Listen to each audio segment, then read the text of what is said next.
Many people have heard of trusts, but assume that they're reserved only for the super rich with very complicated financial affairs, but that's not the case.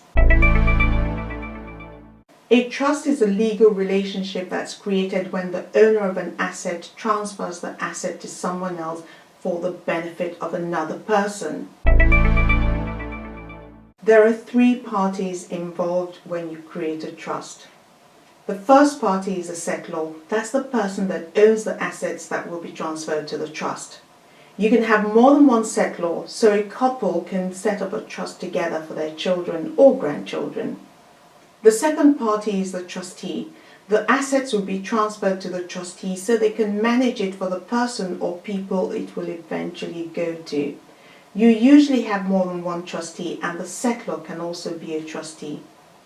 The third party is the beneficiary. As with the other parties, you can have more than one beneficiary. They're the ones that will eventually benefit from the assets in the trust. To set up a trust, a lawyer will prepare the trust deed, also called the settlement deed. A deed means that it has to be signed in the presence of a witness. Once the document has been prepared, the settlor and the trustees will sign the document in front of witnesses. The legal title then has to be transferred to the trustees. Once that is done, the trust is complete. This is an essential part of the process because the trust cannot come into operation without assets. So if the asset going into the trust is a property, the legal title will be transferred to the trustees and their names will be recorded at the land registry. If it's money, it will be put in a bank or invested in the names of the trustees. Although the ownership of the asset is transferred to the trustees, they cannot use the assets for themselves. They are legally obliged to use the assets only for the beneficiaries. The document that sets out the provisions that will apply to that relationship is the trust deed or settlement deed, or it can also be referred to as a declaration of trust. The trust deed contains a lot of information relating to the trust, including who is setting up the trust, that's the settlor, who are the trustees, who are the beneficiaries, the details of the assets going into the trust, the powers of the trustees and the rules they have to abide by, and also when and how the beneficiaries can enjoy the assets. You can also give your trust a name, and most people will do so. So you could call it the Jane Doe Family Trust. It sounds quite grand, but anyone can have one, including you. There are two main types of trust in the UK. With discretionary trusts, you choose your beneficiaries, but the trustees have complete discretion over how much the beneficiaries get and when they get it.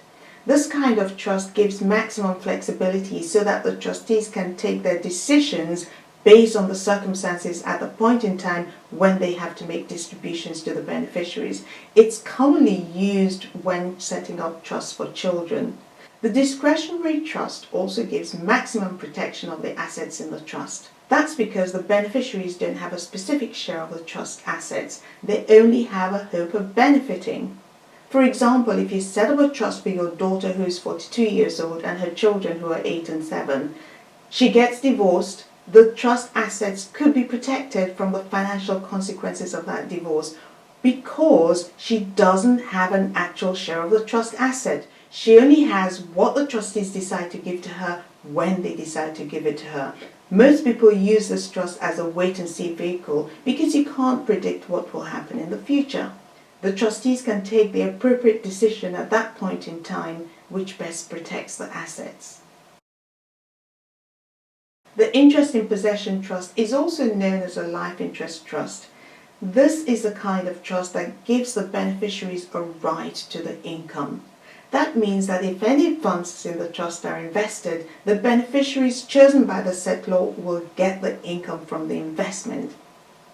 Here's how it works. So you find that you don't use your holiday home in Cornwall very much anymore, so you decide to give it to your daughter, but you want to use a life interest trust so that your grandchildren can benefit after her. The property is used as a short let for holiday makers. The rental income belongs to your daughter, but the house is not hers. It remains in the trustees' names to be passed on to your grandchildren in the future. That means that although she gets an income, the capital is protected for your grandchildren. If she gets divorced, the income may become part of a financial settlement, but not the house itself. That will be protected for your grandchildren. The discretionary trust protects both income and capital, whilst the interest in possession trust only protects the capital.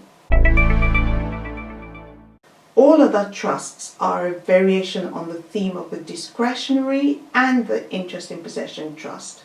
What type you go for depends on the reason why you're setting up your trust. Next time, I will look at the reasons why you might need to set up a trust. Subscribe now for more family wealth talk.